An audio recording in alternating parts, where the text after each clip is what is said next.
Assalamualaikum warahmatullahi wabarakatuh. Pada video kali ini kita akan menyimak tausiah dari Ustadz Dasat Latif ya. Oke, langsung saja kita simak videonya. Guru kita bersama, ini dia Al-Ustadz Dasat Latif. Assalamualaikum Ustadz. Waalaikumsalam warahmatullahi wabarakatuh. Subhanallah, beliau jauh-jauh dari Makassar, Ibu. Ibu sudah pernah ke Makassar? Belum. Kalau Makassar itu di Sulawesi. Sulawesi Selatan. Sulawesi. Ada di sini juga, Bu. Alhamdulillah, Kampung Makassar. Jadi yang belum pernah ke Makassar silahkan datang ke Kampung Makassar. Ya Ustadz, berbicara tentang bagaimana menjaga amal soleh. Silahkan Ustadz. Assalamualaikum warahmatullahi wabarakatuh. Alhamdulillah, salawat dan salam kepada Rasulullah Muhammad sallallahu alaihi wasallam. Rasulullah sangat memerintahkan kita untuk memperbanyak amal sekaligus perbendaharaan akhirat. Sholat, puasa, tarawih dan lain sebagainya. Tetapi tidak cukup sampai di situ. Rasulullah juga mewasiatkan dan menginformasikan kepada kita, Dasat, kalau kau sudah kumpul amalmu sebanyak-banyaknya, pelihara. Jangan sampai hancur oleh karena perbuatanmu sendiri. Sehingga tidak sedikit di yaumil akhir kelak, di hadapan Qadi Rabbul Jalil, dia akan berkata, ya Allah, mana sholatku? Ya Allah, mana puasaku? Mana tahajudku? Mana majelis talimku? Lalu Allah berfirman kepada dia, memang waktu di dunia kau rajin majelis talim, rajin puasa, rajin sholat, tapi hancur oleh karena perbuatanmu sendiri. Lalu timbul pertanyaan, Ustadz, ada enggak perbuatan yang menghancurkan amal? Jawabannya ada. Rasulullah Sallallahu Alaihi Wasallam dalam sebuah hadisnya menjelaskan, sitatu asyain tukhbitul amal. Ada 6 sifat, perbuatan, perilaku, mentalitas, tabiat yang akan menghancurkan amal kebaikanmu. Mau tahu Ibu? Mau tahu? 1, kata Nabi, al-istighalu bi uyubil khalqi.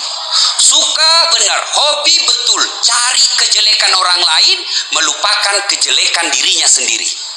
Ini penyakit ibu-ibu nih, ya kan?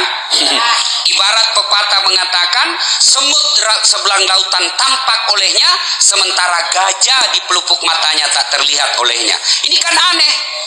Kejelekan orang dia paham betul, kejelekan orang dia detail betul pahamnya, sementara keburukan dirinya sendiri dia tidak paham. Padahal Rasulullah telah menginformasikan kepada kita, beruntunglah orang yang terlalu sibuk mencari aib dan kekurangan dirinya sehingga tidak punya waktu untuk menceritakan kejelekan orang lain. Tadi yang pertama apa, ayo? Yang bisa ngilangin amal kebaikan kita, demen ngeliat kejelekan orang lain. Jangan nunjuk orang lain dah. Pikir aja, ini malah lagi ngomongin saya. Ngomongin siapa, Bu? Saya. Udah, siapa, Bu? Bagus, sadar. Silakan. Ini contoh nih, Bu, di kampung saya ada orang rajin betul beramal. Ramadan kemarin siang hari dia puasa, sama-sama puasa, sama-sama misalnya suami istri sama-sama puasa, ya, sama-sama ke kantor jam 8 sebagai pegawai negeri misalnya, pulang jam 4 sore. Jam 4 sore suami langsung ke rumah, istrinya bilang gini, Pak, mampir dulu saya ke pasar. Masuk ke pasar ini istri. Coba bayangkan betapa besarnya pahala seorang wanita. Dia ke pasar hanya karena beda 10 rupiah, beda 100 perak, dia kelilingi itu pasar cari yang paling murah. Ya kan ada kan gitu. Sudah bawa pisang, ya, bawa kelapa, minyak, tepung, setengah mati dia bawanya, kasihan gitu. Sudah itu keluar dari pasar dia lihat mobil, misalnya lihat apa, ojek, atau misal bajai, dia pikir, bajai 10.000, jalan kaki, mending jalan kaki gratis, jalan kaki lagi dari pasar ke rumahnya sampai kerikatan. Apa bukan jadi amal itu? Sampai di rumah suami sudah nonton sinetron, suami takut istri. Ya, lalu istrinya belum mandi, tidak mandi langsung masak menjelang buka. Suami selesai mandi, tadarusan nunggu buka puasa. Istri masih sibuk di dapur. Subhanallah, begitu banyak pahala seorang perempuan, istri. Lalu mau buka, suami sudah duduk di meja, kursi, istighfar. Nashhadu Allah ilaha illallah, bil pisang goreng. Wa nastaghfirullah, pisang buah. Nas'al qaridaka wal nasi. Begitu tangannya anaknya muncul, sebelantar kau di belakang. Itu suami. Begitu beduk maghrib, suami langsung makan, buka puasa. Istri mau buka, anaknya nangis yang bungsu, dah jadi masuk ke mulutnya, anaknya lagi tuh diurus. Iya kan Bu? Iya. Nah, sudah buka, suami pergi ke masjid. Istri mau juga tuh, tapi terlambat sedikit karena tidak sempat mandi, akhirnya cuma cuci keteknya dengan matanya. Sudah rakaat kedua di masjid, pergi juga nih Bu, buru-buru, lari sampai masjid, lupa bawa sarung, kembali lagi ke rumahnya. Sampai di masjid ngos-ngosan. Suami sudah rakaat ketiga, istri pun ikut berjamaah. Pulang dari salat maghrib, suami nonton lagi ceramah. Tuh, istri baru makan yang enak, sisa-sisa makanan. Pergi sama-sama taraweh, suami dengar pengajian, istri juga dengar pengajian. Istri sambil tadarus, suami kadangkala keluar di masjid ngerokok. Istri dengar ceramah sambil ngaji, tapi dalam hatinya, jelek nih ceramahnya, panjang betul jeleknya lagi. Coba, mulai kelihatan kekurangannya. Nah, selesai ceramah balik ke rumah, suami langsung tidur. Selesai taraweh, istri apa langsung tidur? Tidak, cuci piring, siapkan makanan untuk makan sahur. Jam 4 dini hari, 3 dini hari, suami masih ngorok, istri bangun lagi tuh makan. Sebelum dia siapkan makanan sambil nunggu masakannya selesai, sholat tahajud 2 rakaat. Luar biasa. Makan sahur, suami tinggal dibangunkan makan, istri masak lagi. Pak, ayo makan sahur. Disikutnya lagi, sebentar masih lama ini. Begitu tinggal 5 menit dibangun, Pak, cepat. Wah, buru-buru suaminya. Begitu buru-buru takut kena imsak, akhirnya makan lombok, sambel, dikiranya kue. Selesai sholat subuh, selesai sarapan, selesai makan sahur, ke masjid. Ayo, luar biasa banyaknya pahalanya perempuan. Pagi hari sama-sama lagi ke kantor kerja, cari-cari nafkah. Apa tidak banyak pahala perempuan? Banyak kan Bu? Tapi sayang 1000 sayang, semua itu hancur hanya karena tidak bisa mengawasi mulutnya. Hanya karena tidak bisa mengawasi mulutnya. Makanya Ibu, kalau ada yang ngajakin gosip, cerita kejelekan, Bu, katanya, na'udzubillah min zalik. Tak usah cerita itu Bu, saya belum tentu lebih mulia dari dia. Ini baru solusi. Jangan katanya, oh iya memang begitu itu, padahal tidak tahu persoalan. Pernah dengar kisah Isra Mi'raj? Ketika Nabi diperjalankan antara Masjidil Haram ke Masjidil Aqsa, Rasulullah diperlihatkan ada manusia perempuan cantik, kukunya terbuat dari tembaga api neraka, dia cakarnya mukanya, lalu berteriak sakit, tapi dia cakar pula, sakit dia cakar pula. Lalu dia makan bangkai orang mati di depannya. Nabi bertanya, ya Jibril, siapa manusia goblok itu? Bodoh betul dia. Dia tahu sakit tapi dia cakari, dia makan bangkai orang mati di depannya. Jibril menjawab, itulah umatmu yang suka menceritakan kejelekan orang lain. Na'udzubillah. Ayuhibbu ahadukum, sukakah kamu memakan bangkai sesamamu manusia? Tuh yang pertama, menghancurkan amal. Al-istighalu bi'uyubil khalq, suka cerita kejelekan orang, lupa kejelekan dirinya sendiri. Yang kedua, yang akan menghancurkan amal kebaikan kita, kaswatul qalbi, keras hati, tidak mempan nasihat. Siapa mereka? Mereka selesai pengajian apaan itu Ustaz ceramah, cerita-cerita neraka, kayak dia dari neraka saja. Selesai dengar ceramah, dia panggilnya Ustaz lagi. Ustaz, jangan lagi panggil itu dari Makassar. Kenapa? Udah bagus ceramahnya. Bagus kok, saya tidak senang. Kenapa? 6 dia bahas, saya terus dikena. Kesinggung Ustaz. Inilah yang disindir Allah dalam Al-Quran, wa zawa'un alaihim a'anzartahum am lam tunzirhum la yu'minun. Kau dakwai atau tidak, kau nasehatin atau tidak, kau sampaikan ayat Allah atau tidak, sama saja, la yu'minun, mereka tidak akan beriman. Qaswatul qalb, keras hati. Yang kedua, yang ketiga, yang akan menghancurkan amal kebaikan kita adalah qillatul haya, kurang rasa malu. Ini yang banyak juga perempuan ini. Mana sih operasionalnya kurang rasa malu? Lihat aja perempuan yang gentayangan di jalan. Betul Ustaz. Bajunya yang di atas turun ke bawah, yang dibawa naik ke atas, ketemu di tengah, tipis sedikit, kita Ustadz mudah disiksanya. Serba salah, Ustadz. Serba salah, maksud saya Ustadz, kita sekerja sama. Kami laki-laki jaga mata, tolong Anda perempuan jaga akhlak. Karena biar kami jaga mata, kalau mereka gentayangan seperti tuyul, susah ngusirnya. Mahasiswa saya bilang gini, Bu, Ustadz, kalau setan yang tidak kelihatan gampang ngusirnya Ustadz. Baca basmalah mereka lari. Itu setan-setan halus. Tapi setan yang nampak dalam bentuk gadis susah ngusirnya Ustadz. Dibacakan Fatihah tambah dekat Ustadz. Disangkain lagi ini masih capek-capek Ustadz. Ustadz, ntar kita lanjut lagi. Ya. Baru 3, bener Ibu. Emang Ustadz muda kalau lihat perempuan seksi serba salah. Dilihat dosa, kagak dilihat. Baru 3. Nanti kiai kita akan melanjutkan 3 yang berikutnya, tapi sambil menjawab pertanyaan dari ibu-ibu. Baik, yang mau bertanya silahkan angkat tangan. Waduh, banyak amat semuanya nih. Bisa sampai jam berapa ini, Bu? Satu aja kalau gitu. Silahkan Bunda. Assalamualaikum warahmatullahi wabarakatuh. Waalaikumsalam warahmatullahi wabarakatuh. Pak Ustadz mau bertanya. Nama saya Ibu Juriyah dari Majelis Taklim Ahli Sunnah Cibinong. Mau tanya Pak Ustadz, bagaimana caranya menjaga amal kita agar selalu istiqomah? Wassalamualaikum warahmatullahi wabarakatuh. Waalaikumsalam warahmatullahi wabarakatuh.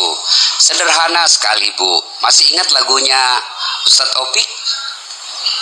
Masih ingat? Yang obat hati? Nah, itulah obatnya, itu paling sederhana. Kemudian tambah sebenarnya satu lagi, harus dengar dakwah. Ya, dakwah.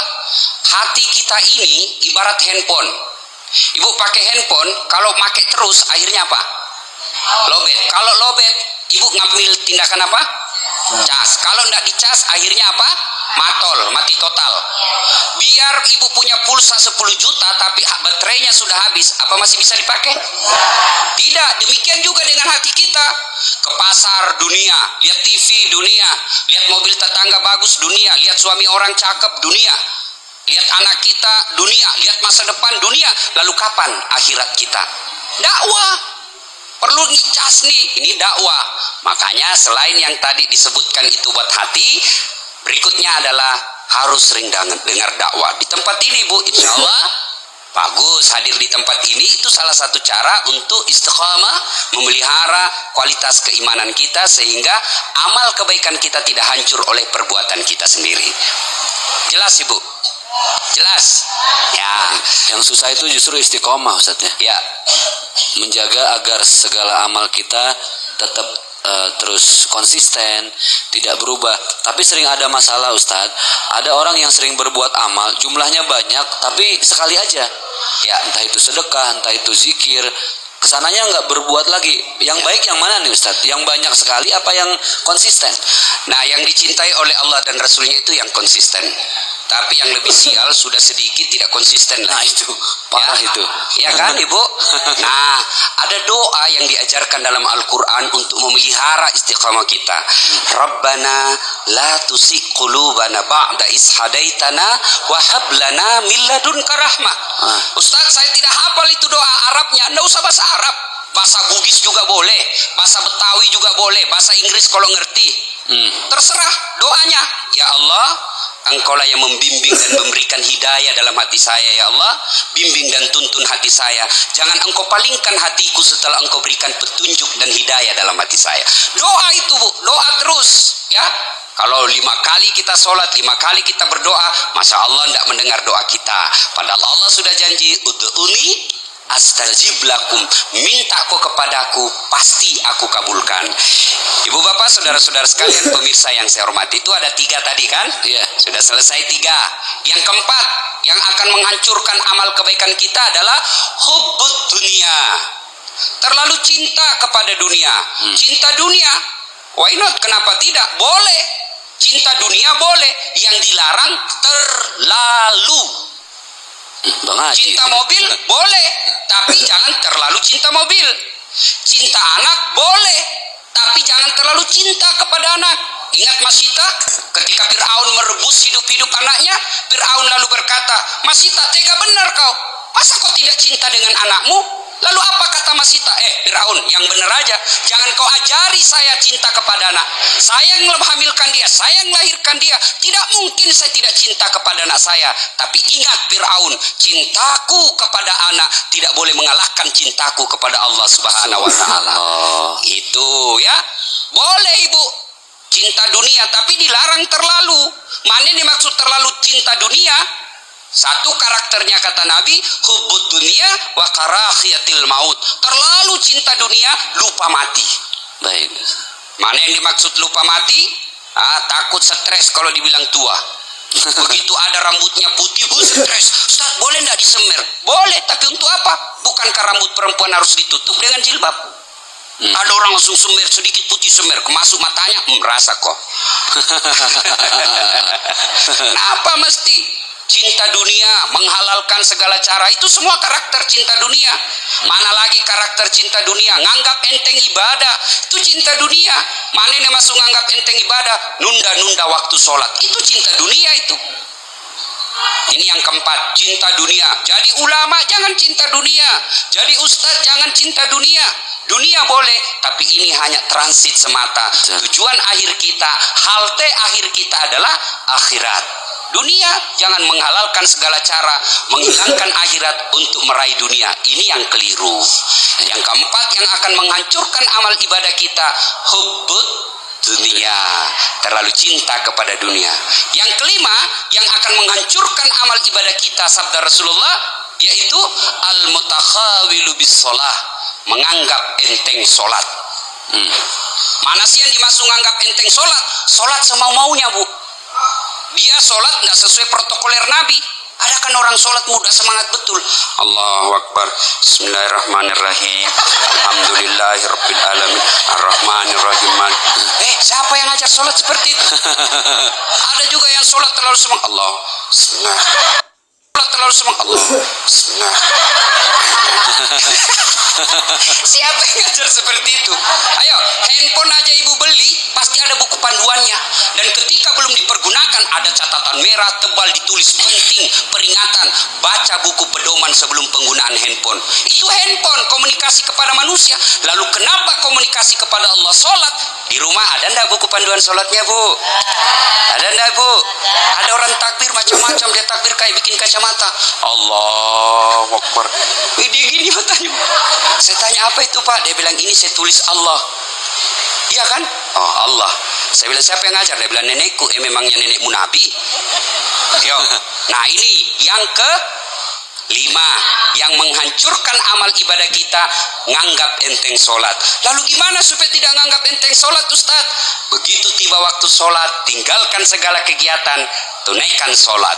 Ada orang setengah mati cari nafkah, untungnya satu hari 100.000, tapi tidak sholat, tidak sholat duhur, asar, lewat semua, 5 kali tidak sholat sehari semalam. Untungnya berapa? 100.000. Ini yang selalu saya analogikan, saya selalu istilahkan, setengah mati kelaparan, begitu dia dapat duit, dia beli nasi bungkus. Sayangnya setelah ada nasi bungkusnya, nasinya dia buang, bungkusnya dia makan. Dan yang keenam yang akan menghancurkan amal ibadah kita, Rasulullah bersabda, wadzalimun la yantahi, perbuatan zalim yang tidak bisa dihentikan. Apa maksudnya, Ustaz? Sholatnya rajin, gosipnya tekun, sedekahnya baik, tapi korupsi juga jalan. Senin Kamisnya lancar, tapi masih ngambil barangnya orang. Zalim yang tidak bisa dihentikan. Zalim itu ada 3 jenisnya, bu. Ada berapa? Berapa, ibu? 3. Yang pertama, zalim kepada Allah. Allah kasih kesehatan, Allah kasih rezeki, Allah kasih umur, tapi begitu tiba untuk diperintah oleh Allah, dia tinggalkan perintah Allah. Itu namanya zalim kepada Allah. Yang kedua, zalim kepada diri sendiri. Mana yang dimaksud zalim kepada diri sendiri? Demi kecantikannya, demi keseksiannya, dia menghalalkan segala cara. Yang ketiga adalah zolim kepada sesama manusia.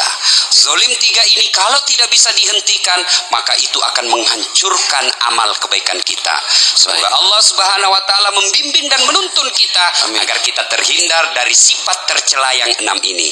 Amin. Dilanjutkan dengan doa saja, Kiai. Ya Ustaz, kalau kita berdoa sunnah duduk Ibu ya.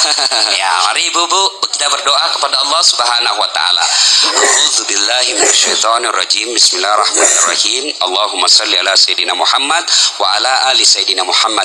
Alhamdulillahirabbil alamin, arrahmanirrahim, maliki yaumiddin, iyyaka na'budu wa iyyaka nasta'in. Ya Allah, ya Rabbi, ya Karim, Engkau yang memelihara hati kami, Engkau yang memberikan hidayah kepada hati kami. Janganlah Engkau palingkan hati kami setelah Engkau berikan hidayah kepada kami. Janganlah Engkau gelapkan hati kami setelah Engkau menerangi hati kami. Amin. Janganlah Engkau sesatkan hati kami setelah Engkau berikan petunjuk kepada kami. Amin. Rabbana la tusi qulubana ba'da is hadaitana wa hab lana min ladunka rahmah innaka antal wahhab. Ya Allah, ya Rabbi, ya Karim, jika kami ada di antara kami yang mengidap penyakit tercela 6 tadi, bantu dan tolong kami ya Allah untuk tidak mengulangnya lagi ya Allah. Amin. Lalu ampunilah kesalahan kami itu, dan yang lebih penting dari itu ya Allah, berikan kami kesanggupan dan kemampuan untuk tidak mengulangnya. Rabbana innana sami'na munadi yunadi lil iman an aminu birahmatika ya arhamar rahimin. Rabbana atina fid dunya hasanah wa fil akhirati hasanah wa qina adzabannar. Subhana rabbika rabbil izzati amma yasifun wa salamun alal mursalin walhamdulillahi Rabbil alamin. Amin ya arhamar rahimin. Tadi sudah kita simak tausiah dari Ustadz Das At-Latif. Semoga bermanfaat. Assalamualaikum warahmatullahi wabarakatuh.